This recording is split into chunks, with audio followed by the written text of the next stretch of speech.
नारद जी ने कहा, हे राजन, अब मैं कार्तिक मास के इस व्रत के उद्यापन की विधि बताता हूँ, ध्यानपूर्वक सुनिए। व्रती को चाहिए कि कार्तिक मास में शुक्ल पक्ष की चतुर्दशी को व्रत के संपूर्ण फल की प्राप्ति के लिए तथा विष्णु की प्रसन्नता के लिए उद्यापन करें।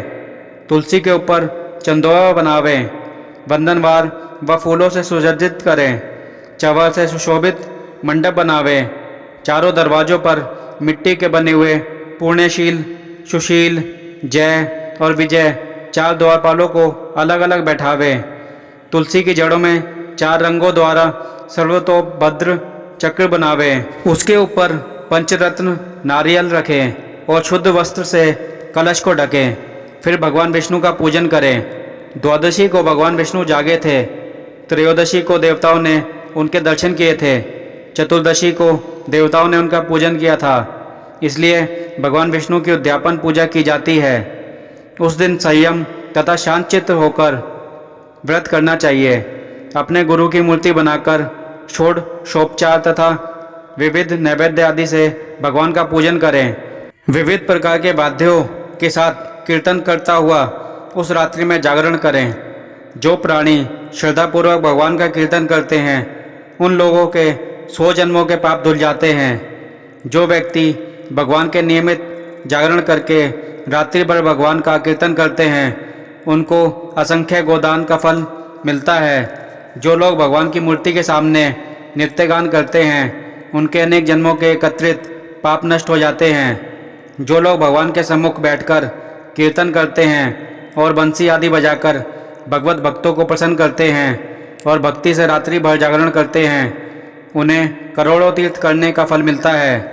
पूर्णमासी को अपनी पत्नी सहित वेदपाठी ब्राह्मण को या केवल एक ही श्रेष्ठ ब्राह्मण को उसकी पत्नी सहित बुलावें और उन्हें खीर आदि का मधुर भोजन करावें और यथाशक्ति दक्षिणा देवें, क्योंकि पूर्णमासी को ही भगवान ने अपने भक्तों को वरदान दिया था और मत्स्य रूप धारण किया था। अतएव उस दिन जो दान, हवन, जप आदि भगवान विष्णु के निमित्त किया जाता है वह अक्षय फल देने वाला होता है। इसलिए व्रती 3 या 1 ब्राह्मण को सपत्नी बुलाकर सामर्थ्य अनुसार भोजन करावे। उन ब्राह्मणों को अपने सामर्थ्य के अनुसार दक्षिणा देकर प्रणाम करें। बाद में भगवान विष्णु की पूजा करके अन्य देवताओं तथा तुलसी व कपिला गाय का पूजन करें। व्रत की कथा सुनाने वाले गुरु व उपरोक्त ब्राह्मणों को वस्त्र आभूषण आदि से पूजन करके उनसे क्षमा प्रार्थना करें। प्रार्थना के मंत्र का अर्थ यह है, आप सब लोगों की अनुकंपा से मुझ पर भगवान सदा प्रसन्न रहें। इस व्रत को करने से मेरे 7 जन्मों के किए हुए पाप नष्ट हो जाएं और मेरी संतान चिरंजीवी हो। इस पूजा के द्वारा मेरी सभी इच्छाएं पूर्ण हो। मेरी मृत्यु के बाद मुझे अतिशय दुर्लभ विष्णु लोक प्राप्त हो। व्रत करने वाला इस प्रकार ब्राह्मणों से क्षमा की प्रार्थना करे और उनको प्रसन्न करके विदा करें। पूजा की सारी वस्तुओं के साथ गायें भी गुरु को दान में दे।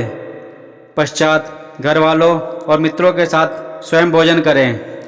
कार्तिक और माघ मास के उद्यापन के नियम इसी प्रकार बतलाए गए हैं। इस तरीके से जो प्राणी कार्तिक मास का व्रत और उद्यापन करता है वह पाप रहित होकर मनवांछित कामनाओं को प्राप्त करता है। कार्तिक माता में सुनने के लिए धन्यवाद।